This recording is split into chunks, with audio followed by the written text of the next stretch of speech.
summer hasn't started, but it hasn't started. But when I'm outside and it's 43 degrees, I believe it has started. But yeah, thank you for having me today, Stephen. It's a pleasure and an honor to be part of this conference today. So a little bit about myself and my background. I guess, for want of a better title, it's very much investment banking as a whole, spanning the course of 26 years over 13 different countries, and very much been involved in commodity trading, which I was doing, and running asset management for all of GCC. I'm ex-HSBC and Barclays. HSBC was Southeast Asia. And now, for my sins, I'm very much heavily involved in the VC world. Just about to go live with my first ever VC, which is very specific for the fintech industry, on no specific geographical location or trend, as the trends can change all the time with small things like pandemics. And very much on a focus of an ethical fund. And when someone says to me, well, can you explain to me what you mean by an ethical fund? It sounds good, but what do you mean? And when I started explaining it, it started falling into like the ESG, diversity and inclusion, and sustainability. Obviously, not to confuse sustainability with ESG either. Yeah. And not saying that we're an ESG fund, but it's very much that this is our focus.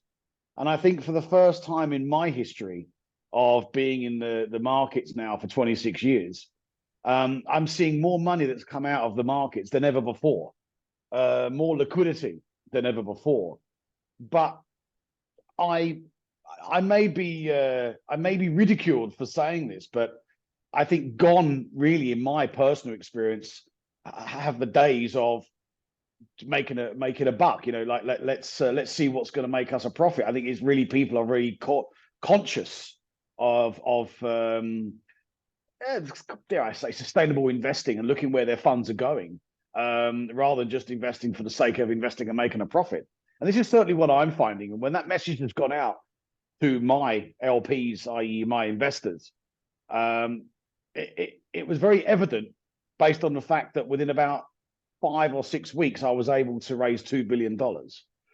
So I think with that in mind, and then focusing on certainly the diversity and inclusion part, and it was really going out and around, finding people that were smarter than myself.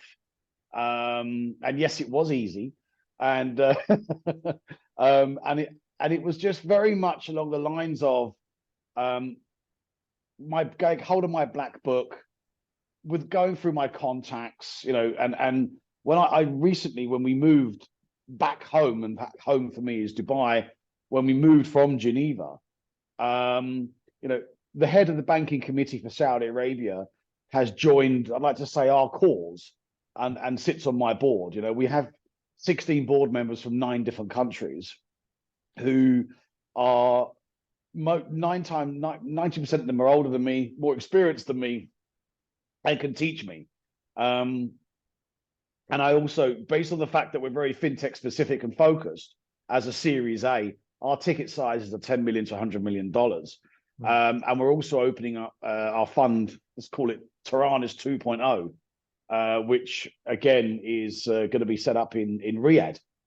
And that is not fintech specific, but that is staying very much regional, especially with the 2030 vision as well. So yeah. Amazing, Nick. That journey that you described, and what you've actually accomplished, and what your vision is right now, we're going to delve into it a little bit more. Is a true testament to all the experiences and the capabilities, all the expertise that you've drawn from different types of roles here. And we're going to delve into how you're actually dealing with it. And you just mentioned about board and the different people that are coming in and advising, but also working with you to develop this fund and, you know, Taranis 2.0.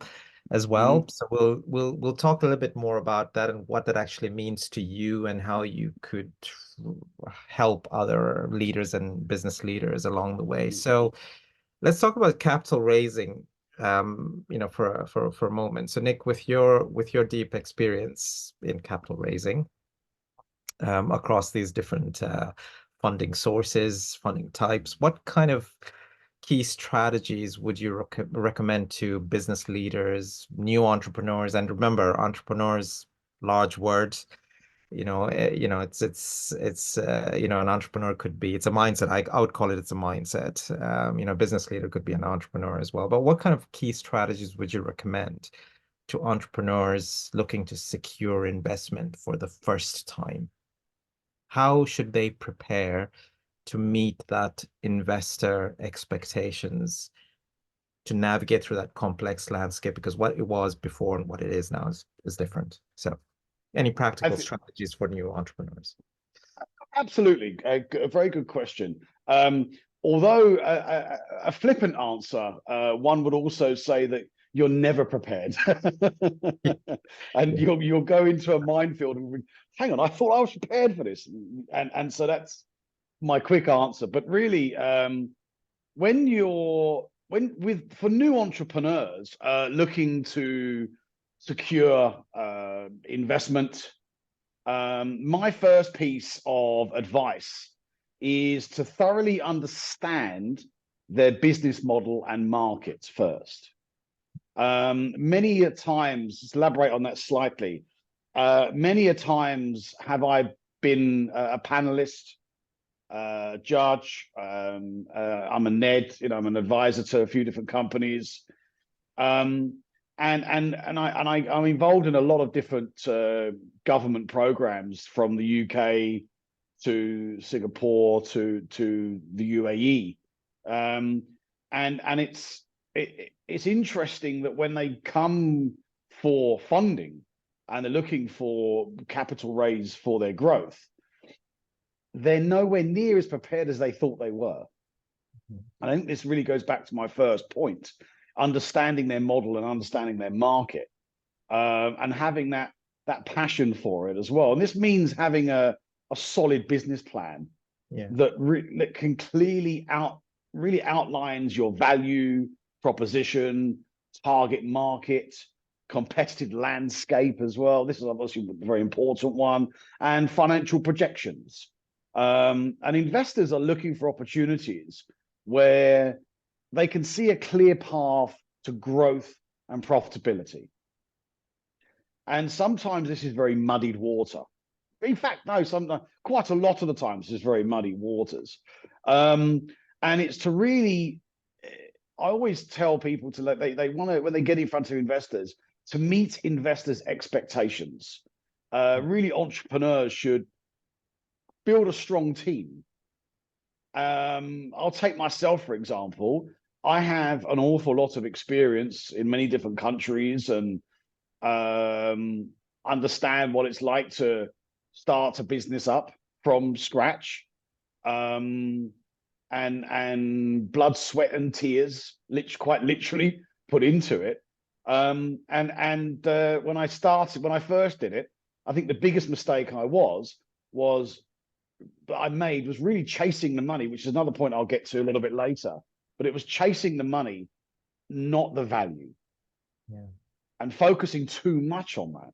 And this is a mistake that I made. And again, as a real entrepreneur, you've got to be able to make these mistakes to learn by them, Yeah. and to be able to teach yourself. And that's obviously where the experience comes into it. And I think when you look at investors often bet on people more than ideas. And I think 99% of the time, something that's never changed in my history is, if you've got a great idea and it's revolutionizing yellow rubber ducks for the baths, Mm-hmm. providing that person really likes you and can believe in you, they're most likely give you a shot. Yeah. So I think my biggest piece of advice there is, never try to be something that you're not, because most people that I come across when they want investment are trying to be something that they're not, and that's not natural or their own person. I was just going to say, Nick, that it's all the things that you described. And if I replay, it's, you know, understanding that market, all the technical aspects, right? So understanding your market, understanding you know, having a business plan, you know, your strategies in place and so forth. But it's also, you know, the passion that you bring to the table as well. And it's that intersection between that passion and all the technical components, which then in you know, how you described it very well, you're not chasing the money, you're chasing value, and that actually then sees, you know, that brings a lot more readiness Absolutely. to yourself, but also to the people that you're asking for that money or that investment. Absolutely, and I think also it's about developing a compelling pitch as well. Yeah, Getting that right, you know, and it's one of the things that have always impressed me. If somebody says, "Look," and I know them through my ecosystem, I'm a new. I can't call myself an entrepreneur yet, but I'm new. And do you mind if I practice my pitch with you yeah, before I go to investors? No one does that really. I know I certainly didn't do it. I was too proud. I didn't yeah, want to. I thought, no, yeah, I know everything. yeah, yeah, Clearly I didn't. yeah. Then clearly I still don't. but but you know, your pitch really tells the story that captures the essence of your business and its potential. And that's the part, isn't it? It's that storyteller. Just because you're a self-appointed CEO doesn't necessarily mean you're a good storyteller. Mm. And that if it comes across robotic, again, it's it's the human retention span, isn't it? Yeah, Which yeah, is not a lot. So it's about keep making that live, and it should be concise, engaging, and backed up by data as well. Many yeah, a times have I seen a pitch where it's like, well, how'd you get that information? Oh, I yeah. pulled it off of Google. And it doesn't ring right to me as well. Again, it's like if you're not willing to put the work in the data or your pitch deck your pitch you're putting across, Yeah, um, what that might make me think that you're not going to be doing that in your business. So as an investor, why would I want to take this any further? So I think, you know, it really goes down to conducting the DD, to conduct your due diligence. yeah, Be prepared to answer tough questions about your business model. yeah, yeah, We've all seen, I won't mention the names, but we've all seen these TV programs in America and yeah, UK and Europe that, you know, that the people, that's where they fold, and that's where they can lose their entire investment if they don't know their business model, market size, competition, financials, transparency. And again, something I always go on about is honesty is absolutely key as well. True, true, true. Okay, and we'll delve a little bit more into that. Mhm. But I'm keen to hear about some of the big trends, and you did mention about ESG, which is it's been around for a decade plus, but it's been in the forefront in the last, especially in the last several years. And you've been a champion in integrating ESG principles into business strategies. You've got a fund associated with it as well. How do you see some of these principles of ESG playing a role in enhancing a company's resilience? Now, this is we're talking about organizational resilience as opposed to, you know, individual resilience for the Well, I long-term think profitability. Yeah. I've broken ESG down into 5 areas. Mhm. Although it's only 3 words, but for me it's very much three. So one of them, I'll start off with risk management. So risk management on ESG considerations help companies identify and also mitigate risks and related to environment impact, social responsibility, governance structures, leading to more sustainable operations. And it very much goes back to a point I was making previously that unfortunately, there's a lot of companies out there and governments, which I will mention none whatsoever, that are talking about ESG as a trend and as something that was invented a year ago. And I think the fact that we can say that ESG, I know people have been working in ESG for more than 2 decades. Mm. Um, and a lot of people are just using it as a tick box exercise. You know, for me, again, going back to my earlier point of the capital raise that I've done, and I've been doing capital raising now for the best part of my career globally, is attracting capital. And this is, investors are increasingly prioritizing ESG factors. Yeah, I'm doing a couple of projects with the Minister of Economy here in UAE, also a couple of projects with the UN, and it's huge. And also, because I'm based in Switzerland for a few years, there's a massive impact fund there that is, it's about a 1.3 trillion AUM. And ESG is, they won't touch a company unless that particular company has ESG tracking, and measurements in place already, which you're going to hear more about from one of your speakers later on today, Sarah, who I'm actually an advisor for her ESG consultancy in London. And again, I don't want to give too much away. I'll let her give you the rest of that. But also, point 3 for me is regulatory compliance. Now, adhering to ESG principles often means that it's staying ahead of regulatory requirements as well. So, which can also prevent costly fines and legal issues. And this is coming out more often than not when you start looking at the financial services industry globally. And brand reputation.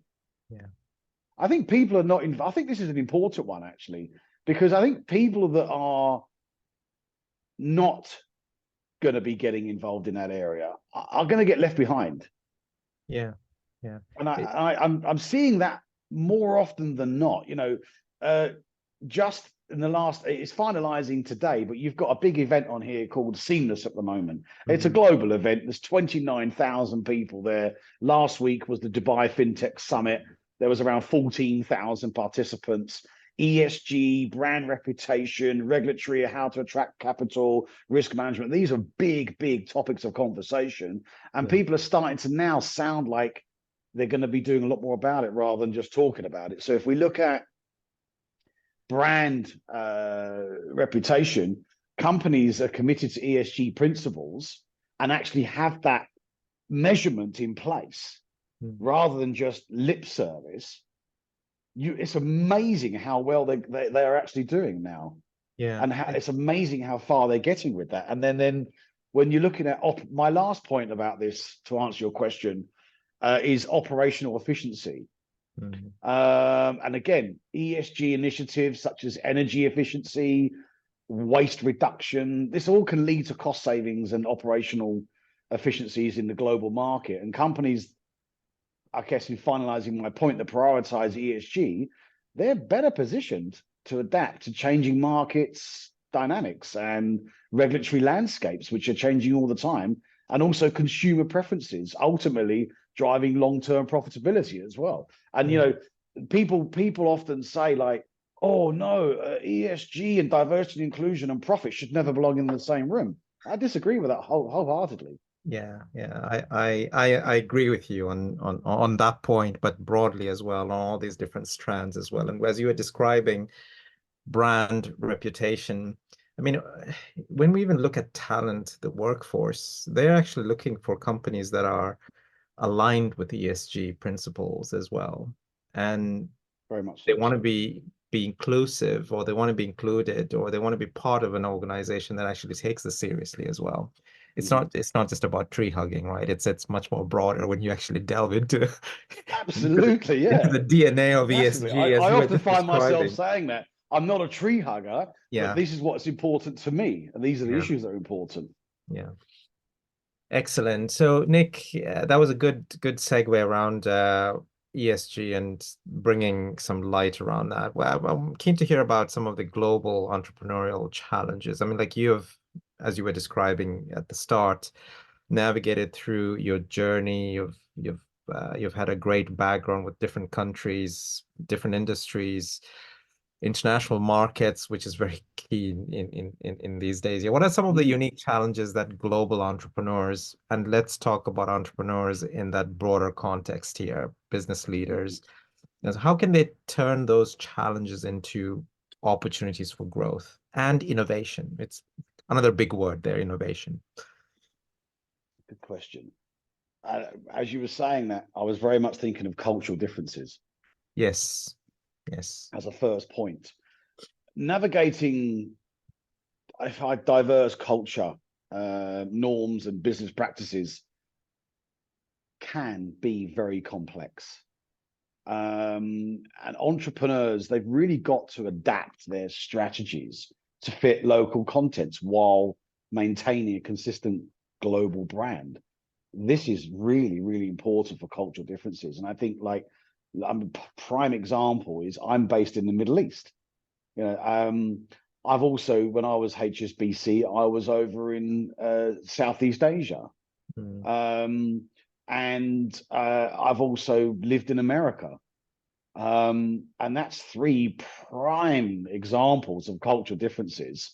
And what a shock to the system that's been. Yeah. Yeah. And that's just three parts of the world that I've lived in. And those differences have just been completely day and night. And again, it's understanding the culture, but understanding where I want my business to go, whilst adhering and respecting local cultures. I think this is very key as well. And it is a little bit like, well, if I'm going to I want to respect a certain person's country and their cultures rather than bringing in my own, and I'm going to transfer that into my business as well. Yeah. You look at regulatory viability as well. And again, I bang on about regulatory quite a lot because I'm highly regulated here in the Dubai Financial Services Authority, which is obviously it's mirrored to the FCA in the UK, and it's the different. And I'm often advising companies about when they're expanding, about the regulatory compliances in different countries that they have to adhere to as well. Yeah. And this can be vastly different. Different countries have different regulatory environments, which can again complicate operations and expansion efforts. Yeah. You can get so wound up with it and really get into the weeds of it. It stops you from doing business. So this is something we've got to be very careful of. And again, I think as an entrepreneur, it's easy for me to turn around and say, well, you need to have a big team around you. Well, 9 times out of 10, an entrepreneur that's just starting out a new business doesn't have that luxury. So every country they go to, if they're starting a new business, they're not from that country, getting into the government and finding out what they're offering, you'd be amazed at what governments are offering entrepreneurs nowadays. Yeah. I did trade missions for the UK government as an entrepreneur for a company in London that I co-founded in mixed immersive technology. And the government, the help that they gave us was just immense. Yeah. It really was. And I'm often saying to entrepreneurs, are you aware of this program? It can help you with this, and you can get free advice on that. And suddenly you have a team around you, but cost you nothing other than a bit of time. Yeah. No, it's absolutely true. And I'm just drawing on some of the things that you mentioned earlier: cultural differences, recognition of that, regulatory pieces, being mindful about that. And then this last point around what offers are there from the government per se. I mean, like, it just reminds me of one of the events that I held with the Canadian High Commission and the UK Trade as well, where this was one of the big topics. How could we bring in businesses to Canada and from Canada to the UK as well? And these are the offerings that the government actually offers. And it was surprising to quite a few people that there is actually quite a few programs that's available.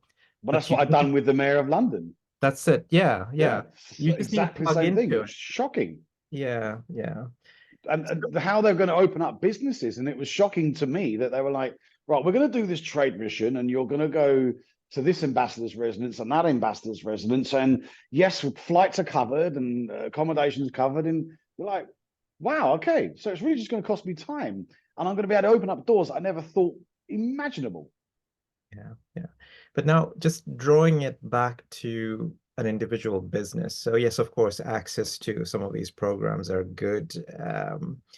Is there anything additional from a leader perspective that you would advise established leaders or even new leaders coming in to draw on these aspects to become a little bit more successful as they navigate through whatever model, whatever business that they're trying to achieve? Well, I think you mentioned it a little earlier. I always say focus on innovation and leverage your local partnerships. And I think that it's all, for me, it's always been about surrounding myself with the right people. And that's very difficult in every country I've ever lived in. Yeah. And trying to find, and I know this is very controversial, but I often find that as an entrepreneur, enemies may be the wrong word, Stephen, but the worst people in your life, let's just say when you're setting up a business, are the people you could never imagine in a million years who they'd be. Mm-hmm. Friends and family. Yeah. And staying true to yourself and true to your business ideas and to the people around you, whilst balancing that, is one of the most difficult things in the world to do. But staying true to yourself and your ideas, while taking the right experience, I think can often be fruitful as well. And that's really a core thing within an individual, and that's I would say it's a big definition or a part of resilience, I would say, being true to yourself, It is. knowing yourself, and learning to know yourself, because you continuously change, but your core values there. Mm-hmm. Okay. Nick, I wanted to delve a little bit more into diversity and inclusion here. So you're committed to diversity, and you've seen it, diversity with a capital D and diversity and Mm-hmm. inclusion. How have you seen some of these initiatives impact not only strategic but also operational decisions in businesses? Do you have any advice to businesses, whether they're starting up or whether they're scaling up? How can they build these values into their operations? What's worked, what's not worked? I know I've kind of added about 3 or 4 questions within it, but it's along the topic of diversity I'll and do my best inclusion. to answer it. Yeah, yeah, Again, I hope it answers your question, Stephen. For me, I've broken it down into 4 areas. I as somebody that converted to Islam nearly 20 years ago, for love, as opposed to religion. But my wife is from North Africa. My kids are born in the Middle East, and I again worked in so many different countries. And I think, look, diversity and inclusion, profound impact on both, again, operational and strategic decisions in business. yeah, And how is enhanced creativity and innovation. This is something that I have found in a very, very big way, because diverse teams bring different perspectives on yeah, projects and brands and ideas, and leading to more innovative solutions and products. It's amazing how it can open up.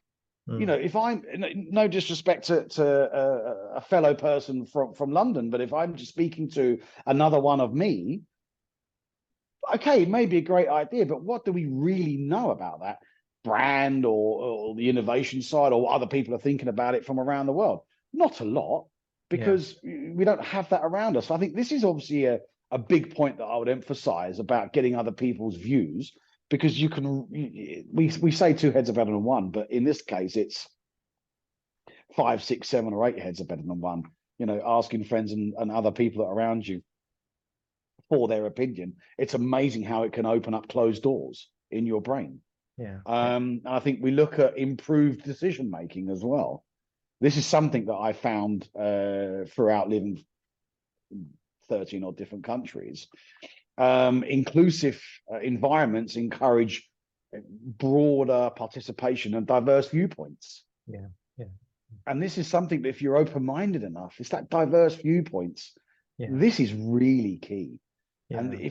if we very much we forget that we have two ears and one mouth, not the other way around. I think if we can utilize that, I like which I like that, Nick. my Yeah. wife may not agree that I just said that, but anyway, it's a fact in that sense. But and also attracting talent. Yeah. Companies that are committed to diversity and inclusion are more attractive to top talent in today's world, Mhm. particularly among younger generations who prioritize these values. Yeah. And again, I would emphasize so strongly, going back to looking at the ESG perspective as well, is you can soon tell the people that are serious about it or the people that are just doing a tick in the box. Yeah. Yeah. Yeah. You can No. soon see through that, because I Yeah. think my final point on that, Stephen, is market understanding. Hmm. And diverse teams are better equipped to understand and also serve diverse customer bases. Yeah. This is massive, Yeah. especially with the way the world is, leading to more effective marketing and also customer service strategies. Yeah. Yeah. Yeah, it's absolutely. And as you were just describing, I was thinking and want to reemphasize this is diversity with a capital D, right? We're not talking about and I'm making the statement here, we're not talking about gender here. We're actually talking about, well, we're not just talking about gender. We're talking about No, not things at like all. gender. We're talking about viewpoints. We're talking about a multidimensional aspect here. Uh, Absolutely. yeah, and that's critical. Many people don't necessarily realize that, although there's a lot of awareness around that these days.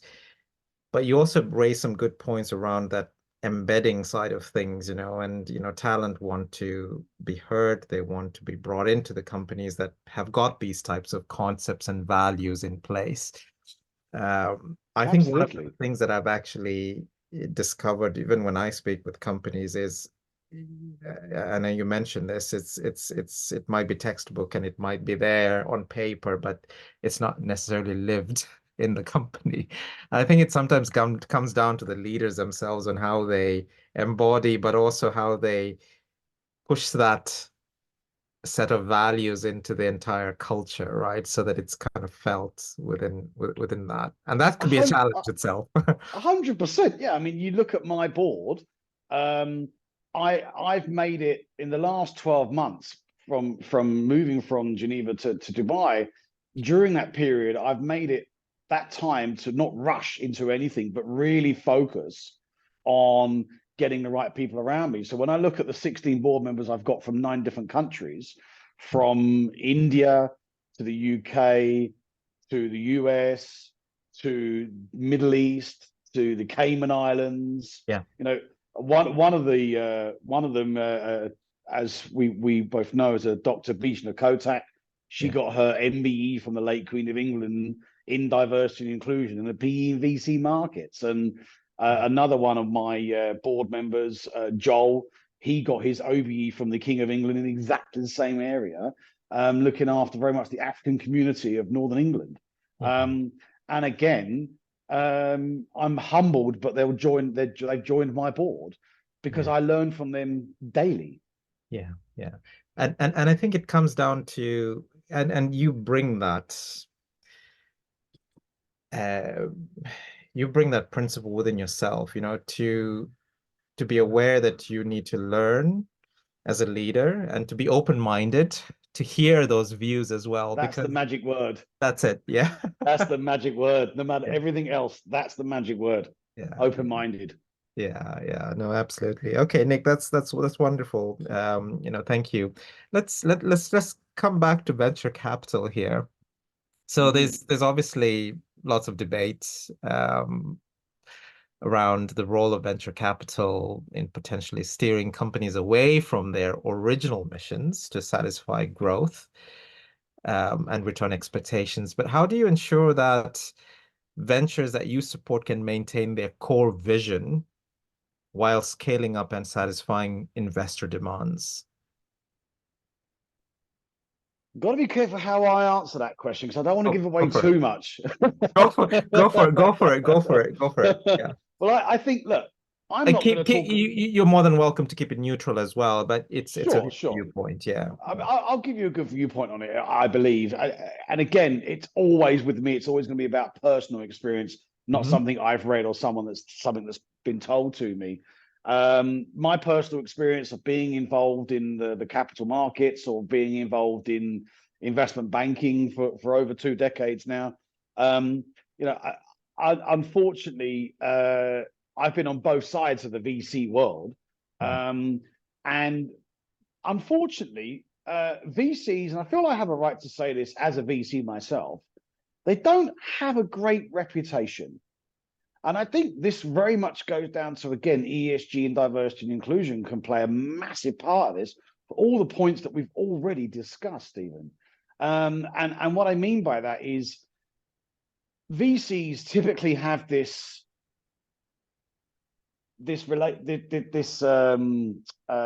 reputation of, I don't care about you, Stephen.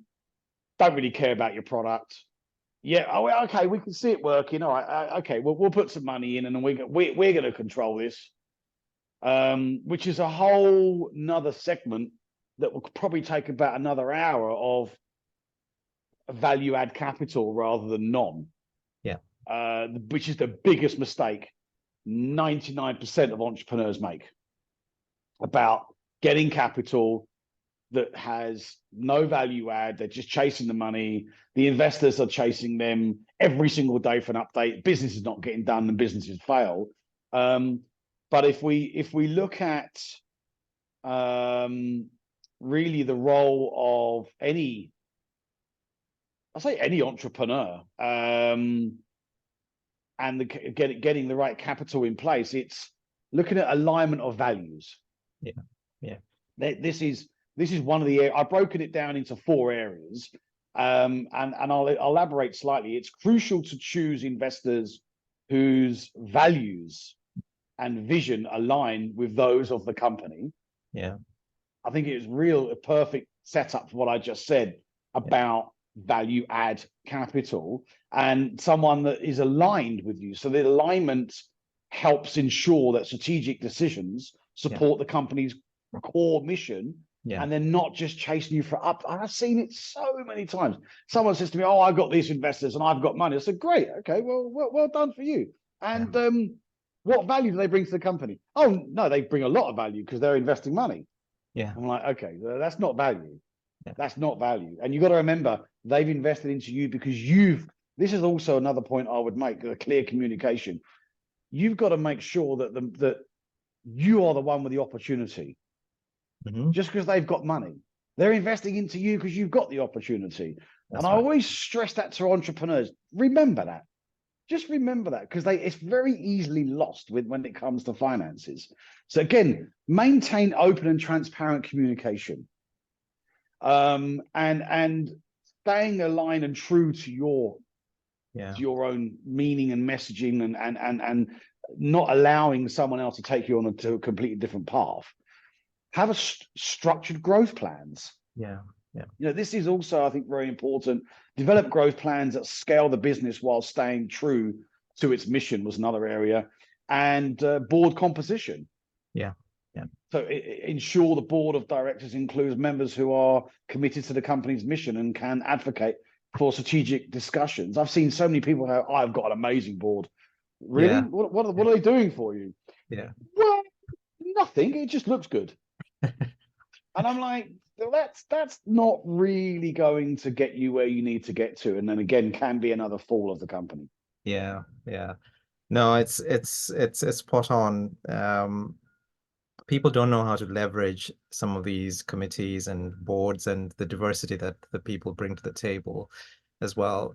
So we're coming to a close very shortly, Nick, and I wanted to just build on some of the things that you've mentioned over the last 30 minutes or so, 45 minutes. actually, and very good discussion here. So if we had to summarize some of these practical strategies for, let's call it scaling up now. And in any organization, you might be thinking about scaling a business department or even a business as a whole. You're scaling yourself, Nick, your organization. What are some of the considerations that business leaders or entrepreneurs need to think about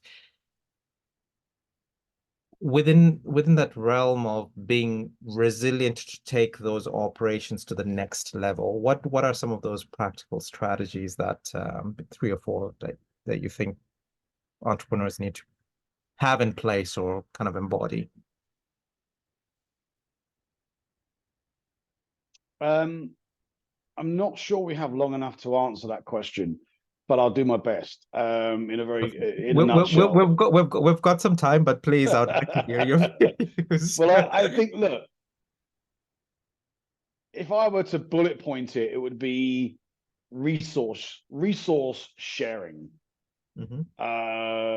such as distribution networks, technology capabilities that can obviously reduce cost and operational complexities, innovation and adaptation. Again, collaborating with local partners can foster innovation. Yeah. And adaptation as well, as they bring unique perspectives and understanding of local market dynamics. Yeah.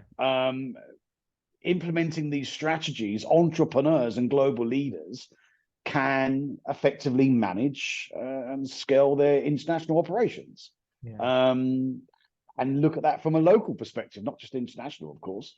We wouldn't want to run before we can walk. And addressing common financial and not ignoring operational challenges such as market penetration and regulatory compliance, cost efficiency, risk mitigation, scalability, everything we discussed earlier about building a strong team, developing a compelling pitch, conduct due diligence, all these areas. These are all the strategies that when I first started out on my first business, I clearly thought I knew everything. And it failed because I didn't. and I just wasn't willing to be open-minded and listen. And I think one of the number one, it's easy for me to say, but again, the number one clear advice I can give to any entrepreneur, and I don't say any entrepreneur, also to established entrepreneurs in big businesses that have been there and done it 6-7 times over. It is that resilience. It is that not giving up. And 9 to 5 doesn't exist. Monday to Saturday doesn't exist. And I think it's very easy, slightly going off piste somewhat, it's very easy to want to go out and do other things in the belief that it will come. But it never does. And I think just not giving up has been the key to my success. Yeah. No, wonderful, Nick. This has been really insightful. You've covered a number of critical points that leaders, as an individual, entrepreneurs with their mindset need to adopt and embody as well, and all the different complications that they would need to navigate through. But more important, I'm going to emphasize on the word embody as well, not just being performing as an entrepreneur. They need to embody the different concepts that you are describing there, which is really, really helpful. Really want to thank you very much for coming here and sharing lots of these insights here. This is definitely beneficial. Once again, thank you so much, Nick. Absolute pleasure. Thank you for having me. Wonderful, Nick. Thank you.